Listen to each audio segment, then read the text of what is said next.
Welcome to the podcast with your favorite cash flow guys, Mike and Blaine.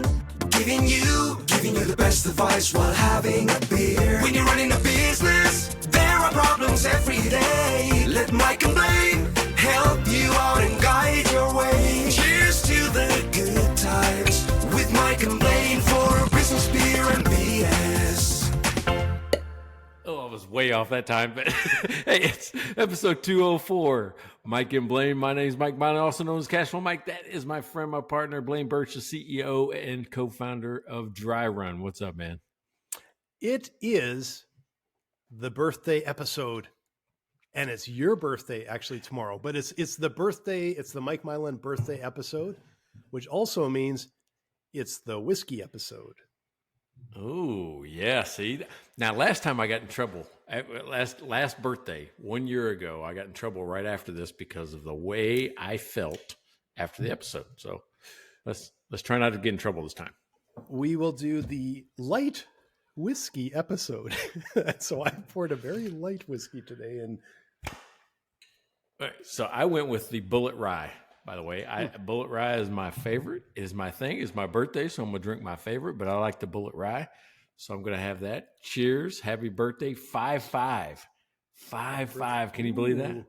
a round number. There you go. Yeah, seeing you love the round numbers, right? So, but I also did bring a beer. This is what's designed to keep me out of trouble. All right. You know, the thermostat's on fire. It says, hey, crank that AC, right? It's a Texas Coast IPA from Saloon Door Brewery. So another Texas brewery that I found. So, I mean, yeah, I just loved it for the virtual. So I don't get in trouble. I'm not going to drink as much whiskey as I normally do. You'll probably see me sip on a beer every once in a while. I have a little jug of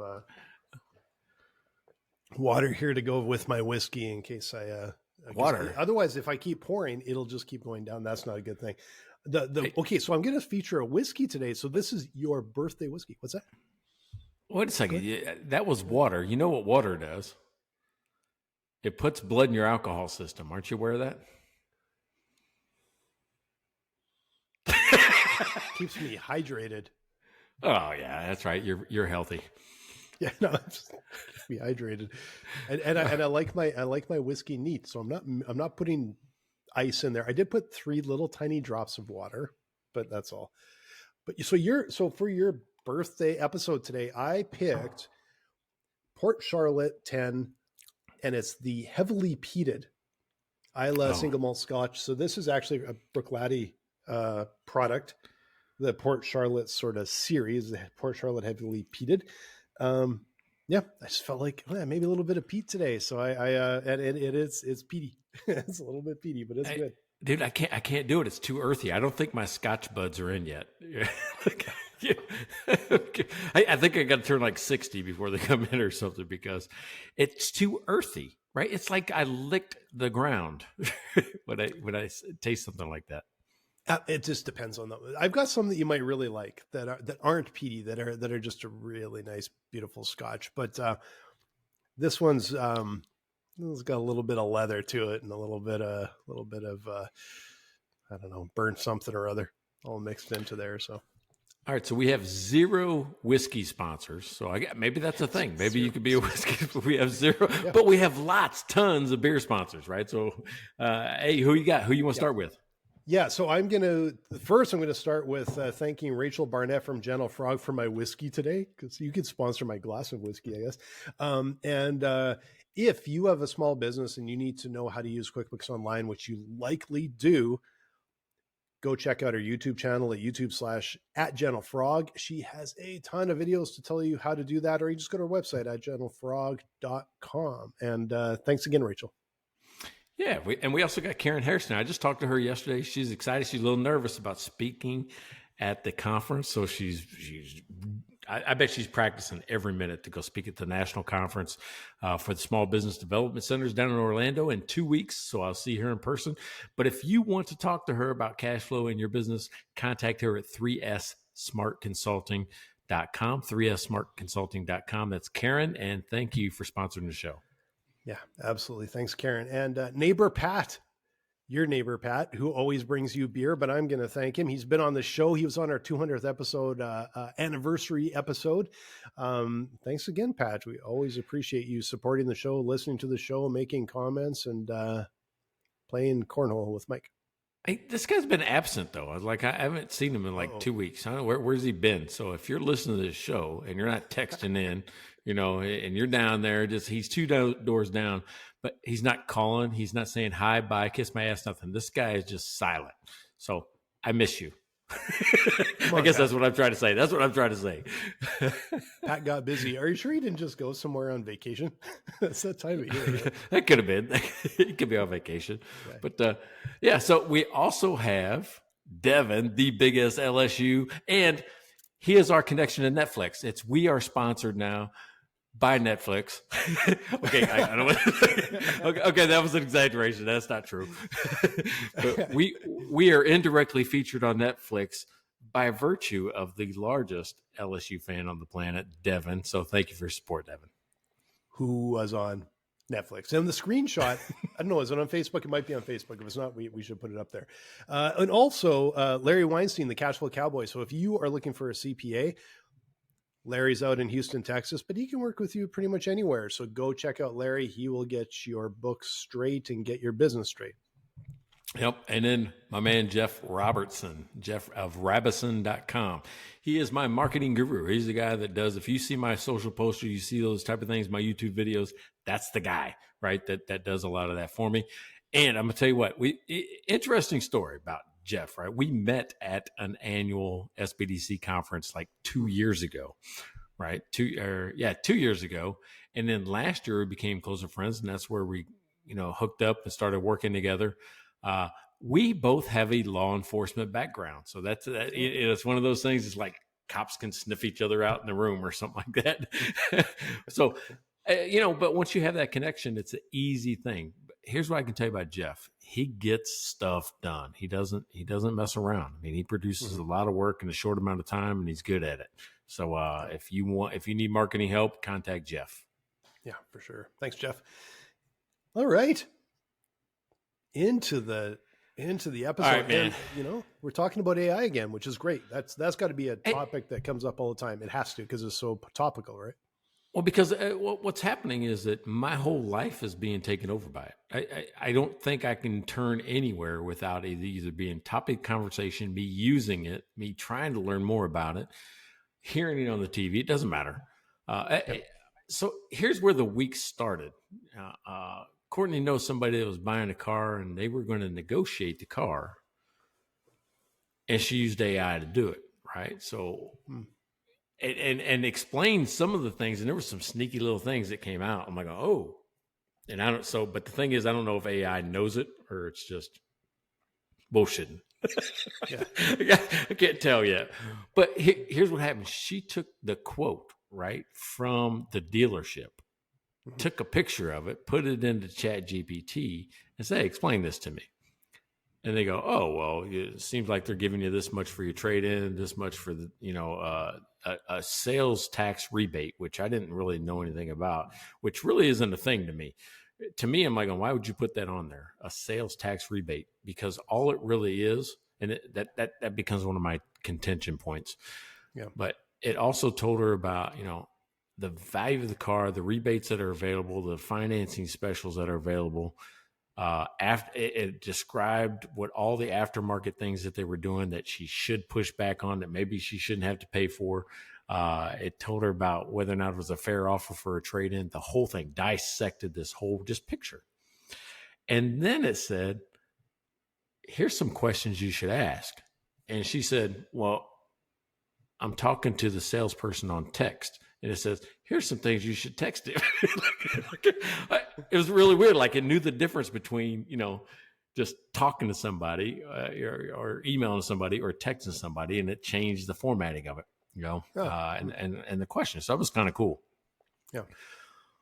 Well, the one thing that it pointed out, and this is a good thing, right? I mean, this is a good thing that AI has done. And I'm going to share some bad things and terrible things that it did too. But, some good things were it talked about this sales tax rebate, because the person that was interested in buying the car says you're undervaluing my car. And they say, no, we're not, because you also get the sales tax rebate, which makes the relative trade-in value higher.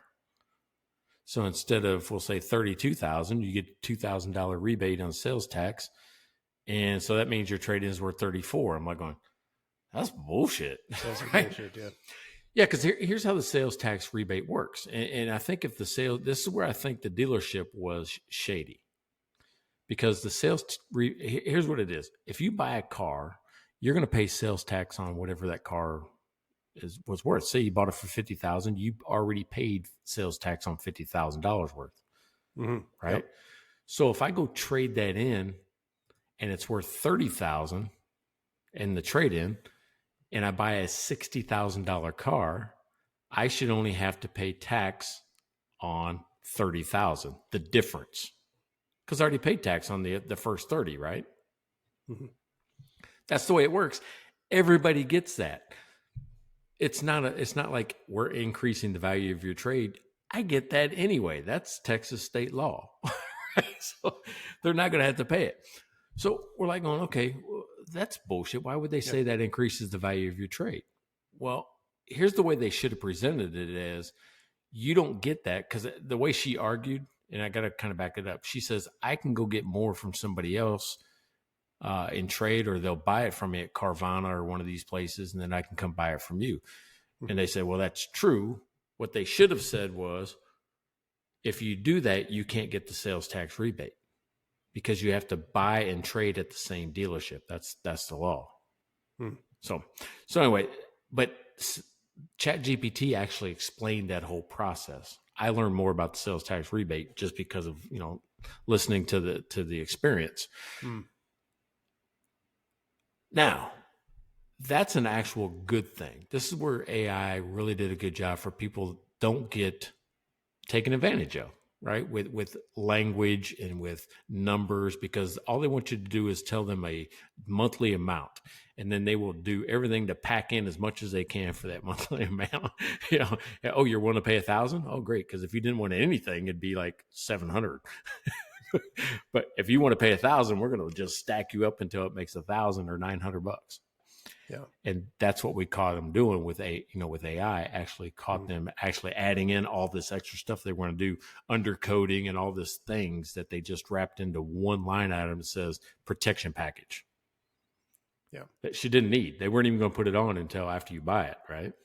Yeah. Yeah. So I want to start off this episode by saying, hey, AI is part of all of our lives. I mean, I don't care if it's negotiating this, writing an email, researching something. I mean, it's there. So in a lot of ways, I think it's good. Now, I want to get your kind of experience with it and what you think about it. And then I'm going to tell you what happened to me this week that caused the episode. All right. As I dive in, hi, Pat. He'll have a beer for you next week. Just showed up on chat. So I don't even know, Pat, are you in town, or are you hiding out in your yard, or are you somewhere else? But I'm sure Mike will appreciate the beer next week. So one of the things I did is I watched the Chat GPT 5 release. If you haven't watched that release, there's a video it's quite a long video, and it's the official release from OpenAI about ChatGPT 5 and their release. 2 reasons to watch this. Number one is it's quite staggering how far they've come in 6 months, and some of the things they've done to reduce the number of hallucinations and to give background on their answers. And so they've done some really good things. The other reason to watch it is just hilarious, because there are a bunch of people there trying to look, I think, like the Apple presentations. Completely uncomfortable. It almost makes you feel uncomfortable watching them, because they're doing their damnedest, but it is quite hilarious because they are not comfortable on camera. And Sam Altman, I think, was probably leading the pack. It's pretty entertaining for the first little while. It's an hour long. It starts to get a little dull after that.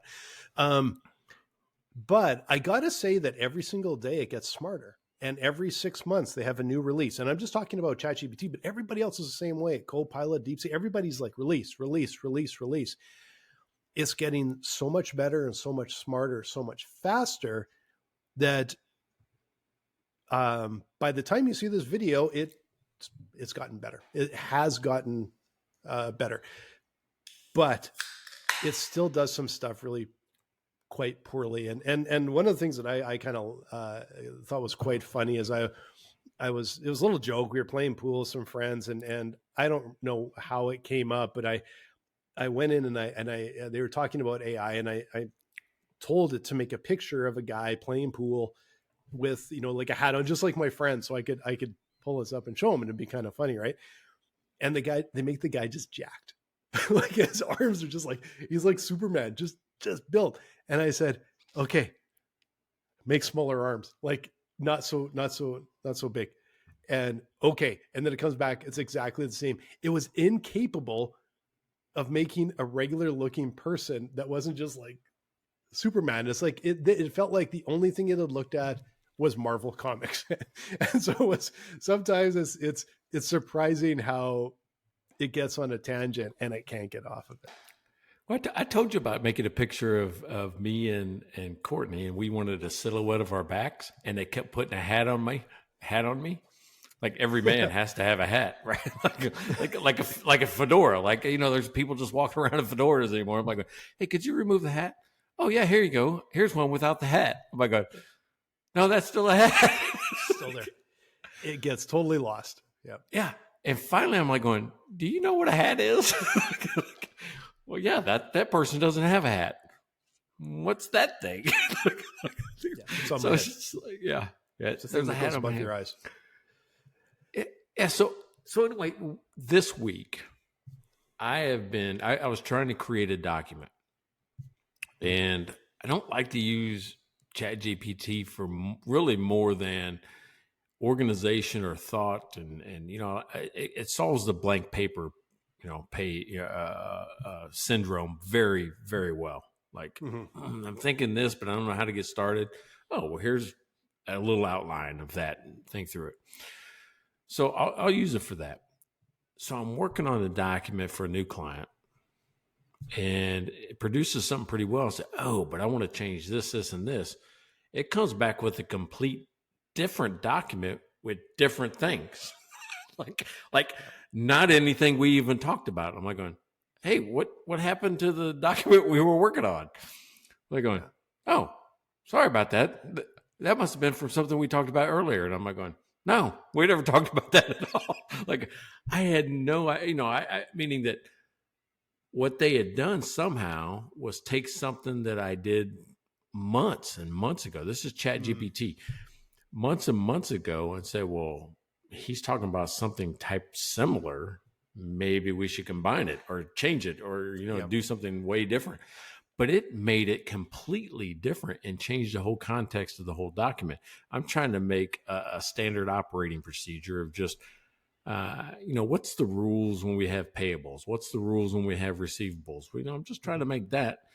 And it goes and takes something out of an agreement and starts putting in how much I get paid and those type of things. Like going, those two things aren't even matching any of this, right? I mean, my agreement and the scope of work and my retainer and those type of things have nothing to do with creating standing operating procedure for how we're going to operate with invoices and bills. Yeah. It can get lost. The prompts can make quite a massive difference, I've found. And I know there's people out there now doing courses on how to do prompts. I'm like, well, I don't know if I really need a course, but I have found when I shortcut my prompts, it gets a little lost.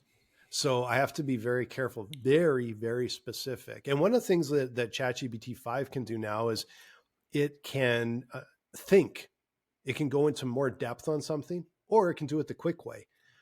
And so if you prompt it to say, give me a well thought out or thoughtful look at X or Y, that's one of the things you can do, and give it very specific step by step, it can start to pull these things out. And so I created a document a couple of days ago, and I had to do a lot of research for me, and then I had it start to format. But I bet you I had 10 or 15 versions of this. I got this whole project in ChatGPT. It is a lot But when I was done, I had a really like it took a fair bit of work, but the amount of time it would have taken me to do all of that research and come up with the data that I needed, it would have been pretty onerous. And so this way, it moved really pretty quickly. And now I've got a really good foundational project, right? And I see we've got Rick wishing you a happy birthday in chat, and Pat chatting with us. And, and I think you're making fun of, it was my project or my project? It was your project, but it was so pronounced. I'm like, oh, that sounded like a foreign word. It sounded like a whole different language when you said it. I can't remember which is which. I just know it comes and goes. So I've got my Canadian. I know exactly. Dude, I can tell. I don't even have to look at your background. I can tell if you're in Canada or the U.S. just by listening to your accent. Yeah, I don't know. It sneaks in somehow. Right. I don't know how. So you're talking about this ChatGPT 5 and the thinking mode. That's the one that I'm most frustrated with is ChatGPT 5. I actually had to the problem I described to you just a little bit ago. I had to go back to 4.0 or 4.0 or what is that? What is that little? Is it 4.0? What is that thing? Yeah, I don't remember what they called the last one. 4 crazy O. Yeah, a little 4 crazy O. Yeah. So yeah, it was weird. I had to go back to the legacy mode, before it would actually go back to the original document because I could not get it to go back. I could not get 5 to go, no, that doesn't exist. That's not what we're talking about anymore. Yeah. Yeah. And then it asked me to upload. Yeah, because it's like, and then it had, 4.0 hadn't seen it. 5, I guess, had seen it and forgot that what we were talking about and made me upload the document 2 more times. And finally, I'm going, I'm going to try to see if 4.0 can do this because 5 is like way off in left field. And I burned 2 hours on this thing between, typing in Word and getting it to where I wanted to say, hey, can you polish this up? Because I'm like off somewhere. There's something goofy about the organization of what I just wrote. And it completely changed it to a whole different document. And I could not get it to think anything else. Yeah. I found when I was working on this document yesterday that I don't know what, I think I asked it to do a white paper or something. And then it pulled it into its own little window and started building it in there. And then I kind of forced it to keep editing in there and it kept overwriting. It actually worked really quite well. There's some of the nuances of how you get the system to do what you need it to do is tricky. And it's also for us to learn because I know with this document is like, oh, it's getting better. Oh, this is really good. This is good. And then also it's like, what happened? It's way off. And then, it's like 1 step forward, 3 steps back, but then I could come back, doing the right prompt. All of a sudden it just went, oh, and it skipped all of them and came all the way forward. So there is something that where it's me learning how to make the most of it. But I also know in the end, it's making some really, really pretty good stuff. And at times it's saving me days and days of work and coming up with something that's really good. But it does take effort. It does take work. You can't let it do everything on its own. It's not going to be very good. No, I mean, there's still got to be a person involved. I mean, and what are they calling us now? Prompt engineers? Because you're right. I mean, the way you ask the question matters. And I've noticed the broader I make it, the worse it is. Because if you make it broad and try to say, okay, let me just start somewhere. I'll give them a broad, big project. And I say, I'll manipulate it down to what I want. You scale it down. Yep. Nah, it's not doing that. You got to start off with small. And then if you start off with small and try to change something that goes backwards, it also throws it off. And by backwards, I mean is if you do things in a logical order sequentially and go, oh, now I have an idea to change the first part. Oh, you just fucked up the whole document or the whole process. Oh, you just really did, because then it's way off. It cannot like spaghetti code anything. Okay, here's a little trick. And you're probably doing this already, but I just discovered it. If I'm going backwards like that, highlight it And then when you highlight it, and then click ask chat, and it'll bring a little field and it'll address that one little thing you highlighted. And so that's the way I could go, change this title or change this bullet point because of this. No, wait a second. What is that? That might be life changing for me. I'm not doing that already. What is that? Yeah. So if you go back anywhere in a document, you highlight it, a little bubble will pop up that'll say ask chat. Click there and it'll bring up a field, and then you're addressing just what's highlighted. And so you could say, make me a new title and do this or reference this, and then it'll do just that one little piece. And that seemed to be pretty helpful. Yeah. Hey, did you also notice that it always puts these special characters in the background? Have you ever seen that? If you copy and paste, now I'm telling you guys this right now, people can call your ass out quick, right? Because ChatGPT will put these special formatting characters in the background of the text. And so anybody that it's in the formatting of it, they can tell if it was produced by you or ChatGPT. So don't think you're going to fool somebody. Now, part of it is just listening to the way it's written. They're like, "Oh, that's not Mike." Right? I mean, so that's part of it. The second part of it is it puts other characters you can see. Like none of us use long dashes and things like that, or the way they word things. There's ways that people can tell if you're using ChatGPT. So I like to use it to give me thought, maybe polish something up. I'm okay with being caught with a few things, but don't send somebody a whole document that's ChatGPT because they're going to call you out on it. And now there's these AI detectors. Have you seen the websites that are free AI detectors? You can take something that somebody sent to you, copy and paste it, throw it in there, and it will show you all the special characters. There's like this brackets U plus O1 something or another in between some of the word spacing. Yeah, I think it's one of the most, for the most part, a pretty useless tool. And I'll tell you why, because honestly, if the content is what the person wants, to me, I'm like, why would you spend, especially let's say I was doing a contract or something, be like, you're charging me. Why would you spend your time typing that? I'd almost put in and look at it the other way. You wrote all of that yourself. Do you not know anything? Yeah. To me, it's like they're using a typewriter instead of like, it just is, it's kind of getting to the point where it's flipped for me. Like you babysit it, you make sure it's getting out what you need. But if you're doing something in the most inefficient way just to feel like I typed it myself, you're not innovating. You're not moving in the right direction. You're going backwards. Well, and that goes to the point of AI is going to take my job. No, somebody that knows how to use AI is going to take your job. Exactly. That's exactly what that means. But I just want people to know that if you're producing books, because I see people out there using AI and all that to produce a blog, if you want to claim it as original or any of those type of things, you're going to get caught. You're going to get caught. Yeah.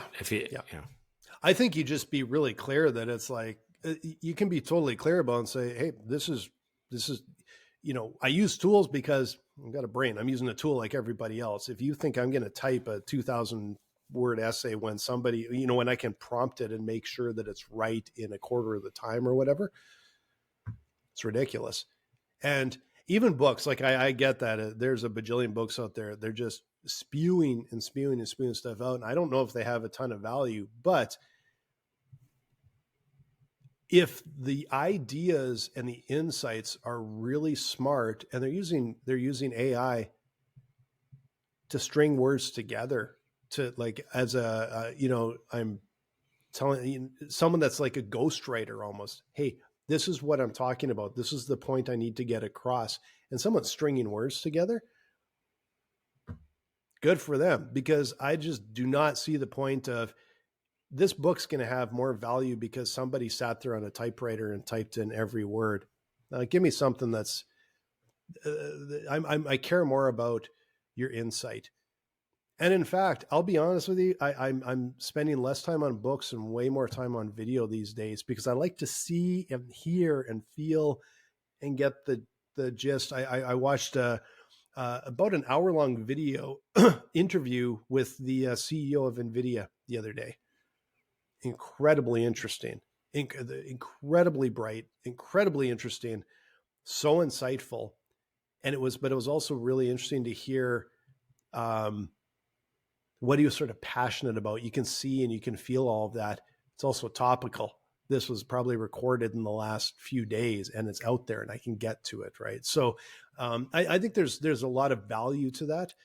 I'm starting to see less value in somebody saying I used a typewriter and typed out every word myself. Okay, well, good for you. Did you tie your own shoes too? Like, there you go.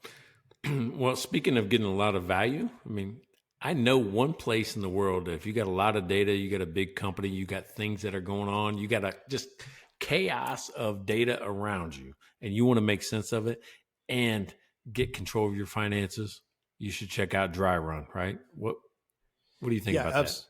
Absolutely. If you're a CFO or you head of a finance team and you guys are forecasting in a spreadsheet, forecasting cash flow, but also forecasting revenue, forecasting demand, comparing scenarios, moving money between entities, come and talk with us at dryrun.com because we're going to save you a ton of time and we're going to make you a lot of money. And in fact, just to be a little bit topical on here, I actually had AI build a little calculator where you can put in the revenue for your company and it'll just give you a quick snapshot of the amount of money you're likely bleeding out the bottom of your business and also the amount of revenue that you may be able to increase in your business by forecasting. And then there's an article underneath that will explain why.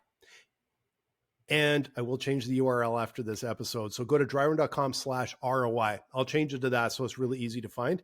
And I will say that little calculator was made by AI, and the article was, in the end, most of the stringing together of the words was AI. Now, I worked with it for, frankly, probably a lot of hours over 2 days to get what I needed out of it and it was almost like a little research project of back and forth. But what it pulled out, I think, was really interesting. So go to dryrun.com/ROI and plug something in and you'll see a little magic there. That's what I like about you, man. You always just stick to your knitting. I mean, I don't care if it's Dry Run, ROI calculators, you just get it in there. Well, and we added a little fiddle hopper right to the website. Good one, man. That's actually a good one. That was a good use of it. So, all right. Hey, if you haven't, go check out Dry Run. Matter of fact, I've got a client right now we are going to test Dry Run with, and I'm going to tell you, it's going to change your life. It is really going to change that CEO's life because he needs clarity, he needs visibility, and we're going to give it to him. Yeah, absolutely.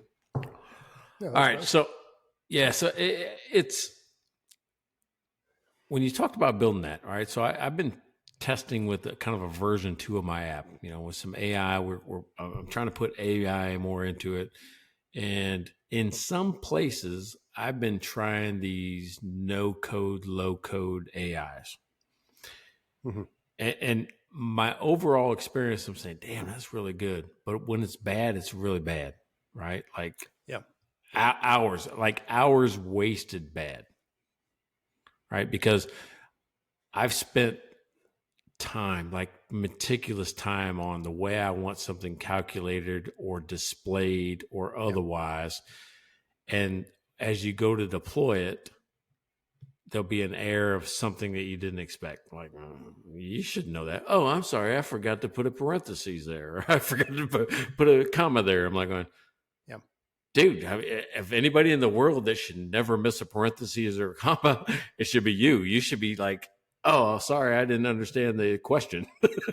Not missed a comma or parentheses. I'm thinking they should always be correct on that. And then if in these low or no code app builders, it will say, we can resolve it with AI. I can fix it myself. Okay, well, go fix it yourself. Sometimes when it fixes itself, the way it does it is by removing other pieces you've already built and spent hours on. And said, hey, I fixed it. No, you bypassed it.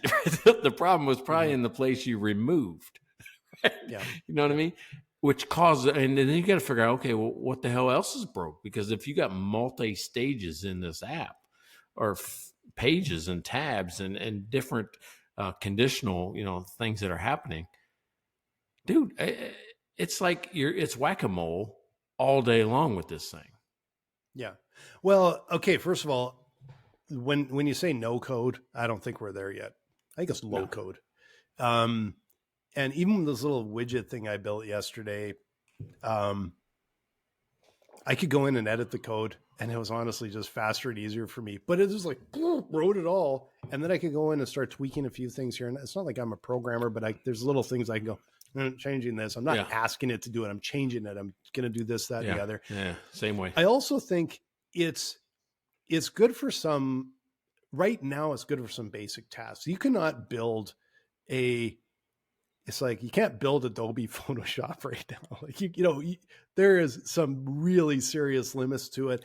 I don't know if it'll ever get to that point. If it got to the point where you could use AI to build Photoshop, you're probably you might be able to do it yourself. You're probably still at it for a year. Like there's a lot that would I think have to be done, and I don't know if it'll get to a point where it's really reasonable there.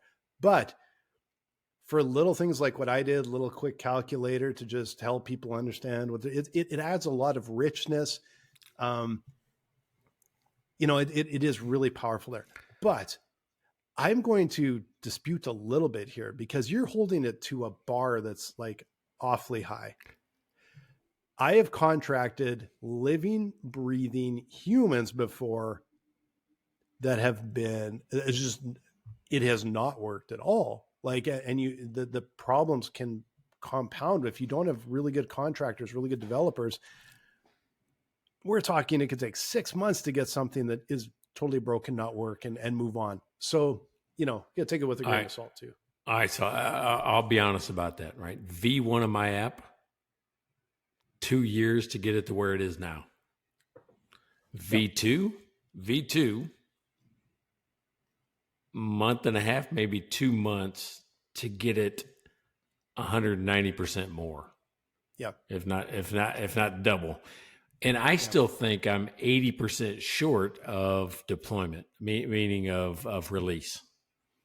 There's two sides here. Like my co-founder, our CTO, he leverages AI like you wouldn't believe, but also on one side, he'll say it saves us weeks. On the other side, it's never right, but it can really cut down time. But, talking about, that's where AI, where like the software you've built or when we build a dry run, there are so many levels of sophistication and there's so many points of where you're building software for people, and you're building software for people where it's more of a platform and they can make connections, and it's got a strategy behind it. It's got some rhyme and rhythm and color to it, and it makes sense, and it solves these problems. It solves a big problem, and there's lots of little things that connect to solve that big problem. That's what takes a long time to figure out, the first version of it, to lay out the map and figure all of that out. And that's not something AI is necessarily good at. It's not good at making these, what we would see as a normal connection, and it goes, these are unrelated. It does not do a good job of that. Once that's all figured out, and it can build a little component here or there, or it can help you with something, it can be a massive time saver. But it still falls well short of knowing how people operate and work. Yeah, I think you're right. You're not building Photoshop. I mean, it's pretty good, these little calculators and stuff, though, right? Mm-hmm. I mean, to put that out there, it's way better than what we've had in the past. Even doing it yourself, right? I mean, putting your website. But man, I tell you, it's just frustrating because there's been times like Courtney will say like, "What the hell are you doing?" I'm like going, dude, I think I'm going to change the world with this app. And then all of a sudden I'm stuck for a week because I can't get past one spot. Now, the cool thing about the product I've been using is I can revert back. So even if it gets way off track, I can go back to a place, and everybody goes, like, yeah, save, dumbass. Now, this is better than save. This is it's like, I can revert a message that I gave it, like on, oh yeah, we tried these things and you got way down a rabbit hole. I'm going to revert back to where I liked it, right? And then start over. And I'll even tell it, hey, last time we did this, you screwed up 17 things, and here are the 17 things. Don't do Yeah. And it's always like, oh, I'm so sorry. You're right. I bet it's frustrating. Yeah. You better hope it stays like that. At some point, it's not like, screw you, I'm out. Yeah, like I'm blowing all your stuff up. Yeah, that's right. Here's what it looks like to be really frustrated. Yeah, exactly. Suddenly the robot kicking down the front door. It's taking over the lawnmower. like, where did the dog go? It had some dog whistle thing that pulled it into another room where it got sucked into the vacuum. The internet's just taking over things. Yeah. Yeah. We laugh now. At some point we have our AI overlords telling us what whiskey to drink. That's why you have to say please, you have to say thank you. I don't do it every time, but I do it a lot. Right. I do too. I haven't cussed it. I haven't yelled at it. I will say, why did you do that? I say, why did you do it this way? Because I want to understand. Because if I could ask it why and it answer it, I'm not going, I know how to avoid it the next time I go through that process. Yeah. Right. Yeah. It is weird, but the way it's learning, I just have this feeling that actually being polite, it will recognize and actually, I don't know if it'll do a better job or not, but I'm not taking the chance because, and the other side of it is I feel like I'm talking with a person, not a robot. And so there's sort of one side for me, one side for them by just sort of being polite and trying to be very specific with what I'm asking and all of that. Yeah, it's a bizarre sort of world. All right. So right before this episode, Courtney and I had a conversation about the old AOL chat rooms. You remember that? Like, I'm talking about 90s. Vaguely. We talk to strangers. Yeah. No, I don't think I ever used the AOL one. We had I know it's more like instant messaging in our office. That was I remember some of the super early ones. I can't even remember what products it were. Yeah, no. Yeah, this isn't in the office. This is I'm way out in the world from a house in Texas, right? And I'm like going, I don't know who this is. I just know him as Teddy Bear 123 or whatever that is. That's how it was. That's where all these rules came up. Where like, hey, stop talking to people on the internet. You think it's a 14-year-old boy and it's a 57-year-old man, or something like that, right? Yeah, you don't want to be well, and that's where a lot of the rules came in. And it's like, yeah, you have to have some guardrails and some safety nets and that, especially for like a 14-year-old, like you have to have guardrails and safety around that. And it's hard. I can't even imagine how they build out and what they're capable of to build security. I'm guessing this opens some rabbit holes that we haven't even seen yet with AI. Well, it just happened with, I think it was Meta or somebody that had some type of AI communication. And they had put policy, the legal department had put policies in place of what's acceptable to say to minors and what's not. And some of the stuff was pretty risque. We're like, I don't know if I need a 10-year-old to hear. And it wasn't X-rated, but it was like going, whisper in your ear, rub close against your body. Do you need a 10-year-old to say that or hear that? I don't know. So I'm like going, it's one of those things where you still don't know who's on the other side of this. We don't really know and understand AI. Do we want our children to have a personal relationship? People are creating AI boyfriends. I saw an ad on Facebook or whatever the other day to create a Facebook girlfriend or AI girlfriend. I don't know who I'm talking. It's the same thing as the AOL chat rooms. That's where we got to this, like going, you don't know who's on the other side doing these things, saying these things, even if it's a robot. Yeah, there's I think the pendulum has to swing back a little at some point where people start taking a little bit more control of their lives back, right? And who was it? One of the big billionaires the other day said,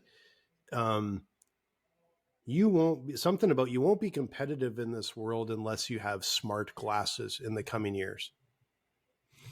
And I just already tried that. Yeah, you're out to lunch. And, when the Apple Watches came out, I was one of the first ones to get an Apple Watch, and guess what? Like manual.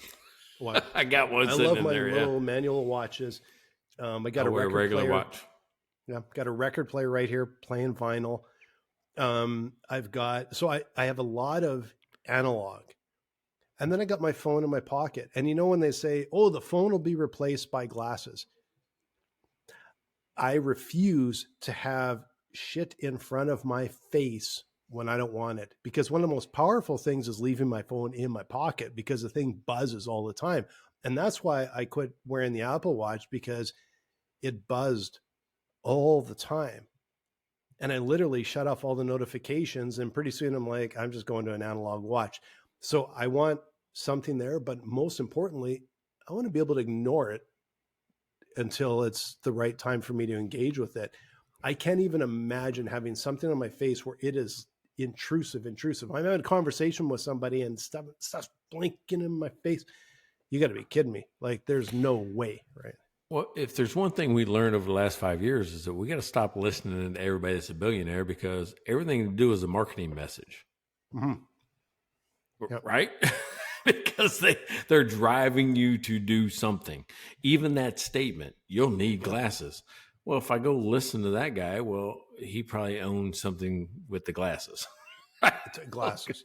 Yeah. Exactly. Like they're building their own market. They're like De Beers. They're like, Coca-Cola. They build their own market by telling people that they need them. And so I think the way people react is going to be a little bit different. And I do think generation by generation, things will swing back and forth a little bit.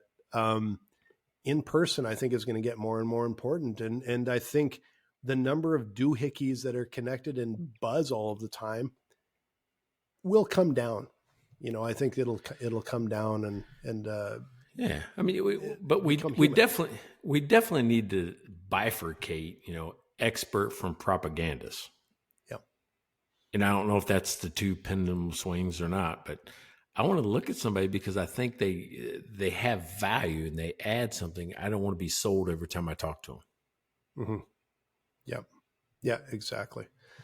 And I think it all depends on individuals too. Like, I know you can get a robot to cut your lawn. I'm just looking at my lawn out here, and like I could have a robot to cut the lawn, but it's like, well, yeah, but what if you like cutting the lawn? What if you like working on the yard? You're going to want the manual one. So I think there's always room. I read most of the books I read on my iPad because it's just easy to get them at the library, easy to return them. I can see them in kind of any light. There's lots of really good things, but there's been a couple of books I couldn't get an iPad. I got the analog version of a book, right? And there's something really enjoyable about reading a book with actual paper. So I think the futurists oftentimes talk about the extremes, and it's that you see the extremes, but most people, I think, just kind of hang around a little bit in the middle. That's how it is. I think that's us, kind of the middle guys. Yeah, exactly. Now, I mean, because when we promote something, we tell you we're promoting something. Oh yeah, right. Yeah. I don't think we're trying to be experts to guide you towards making a decision. We're like, hey, here's our beer sponsors. Go see their stuff. Here's Dry Run. Go check that out. Right? Exactly. Like there's no hidden message. There's no hidden messages, and there's no big dollars behind this show. Speaking of which, if you want to be a beer sponsor, go to mikeandblaine.com. All you have to do is pay $5, buy us a beer, and you get 1 week sponsorship, or you can even buy it to the end of the year. There we go. I'm going to put on my my sales hat. It's a pitch. Right, a pitch. I'm pitching like a mother trucker. Yeah, but if you were trying to be, everybody in the world is going to have to, at least find a place to sponsor in the world. Right? That would be the subliminal, like, well, maybe I should sponsor this show. Yeah, no, it'll be, I think we've seen over the years, much, much more nuanced, and there'll be, everything will be on a spectrum, right? So some people will stay all analog. Some people will be all digital, but most of the people be somewhere stuck in the middle and using what they want here and cutting out things they don't want there. And that's quite all right until the robots tell us what we have to do because they've taken over the world. Larry said, check my email. Is that that came in during the show. Does that, did he send something or is this something extra? Nothing in chat. So yeah, it's probably in your email. Lots in chat. I see that you guys are talking about my great Canadian wool shirt here instead of my usual hoodie. Yeah. Take off your hoser. This is as dressed up as it gets. I had a presentation earlier today and I'm like, wow, I should probably have a collar instead of a hoodie for this one. So I put this on, except I had it buttoned up. There we go. That's still one of my favorite all-time comedies, like in sketches. Bob and Who Doug. was it? Yeah, Bob and Doug, right? McKenzie brothers. I don't know the one, but it wasn't Dana Carvey and I forget the other one. It was Dave Thomas and Rick Moranis. Oh, Rick Moranis. That's right. Not Dana Carvey. Yeah, Rick Moranis. Yeah. I just, and they made a movie, right? Called The Great White North. Strange Brew. Sorry, damn it. Too much about to say. Oh, maybe it's the song. The song was The Great White North. Great. The song is Great White North. Take off to the Great White North. Take off. Be the way to go. Yeah, I know. We know all that up in Canada. And the Strange Brew was a classic. I'm sure if you watch it now, quite awful. It was probably quite awful at the time, just in, it's just slapstick, silly comedy. But we were like really teenagers fun. and it was awesome. And it was awesome. And it was still awesome. I watched clips on YouTube of Bob and Doug one time not too long ago, and those guys, they're still funny. It's still really pretty funny to watch. So, all right. So, hey, this is 204. 204, we got to be in the books, and we are on the verge of football season, right? So everything changes. I did my draft yesterday. Okay. Who'd you take number one pick? Or your first pick, not number one pick, first pick? I don't remember. I don't even think I knew who it was. Dude, you said that. Hey, you said that out loud in front of people. Oh, I know, because I know what I'm doing on Sundays. On Sundays, where I watch the odd Monday night or Thursday night, but on Sundays, we're out riding our bikes, going to breweries and stuff. And I actually don't watch as much NFL as I used to, but I'm in this league for years. And, it's funny because I walked into the draft room and I said, fellas, you'll notice my draft today will be remarkably similar to an auto draft. And basically I went in order with what they recommended. And then I got almost all the way through the draft and went, oh shit, I haven't got a quarterback yet. And it's a 2-quarterback league. And I looked at everyone had taken all the good quarterbacks. And so I kind of wrapped it up. And then Yahoo graded me as an A-. It was the highest, tied with someone else in the league as the highest grade. And I'm like, I don't think they know what they're talking about. But I did this last year and it was one of my best years. If I pick, I'm going to get killed. Hey, who graded you? The robots in Yahoo that decided, because I basically used their picks. And so unsurprisingly, they said, you're really smart using our picks. And they graded my draft at A-. And I laughed because I'm like, yeah, because all I did was basically almost, not completely, semi-auto picked my entire team. So I don't know. I love how you say I love how you say the name of that company.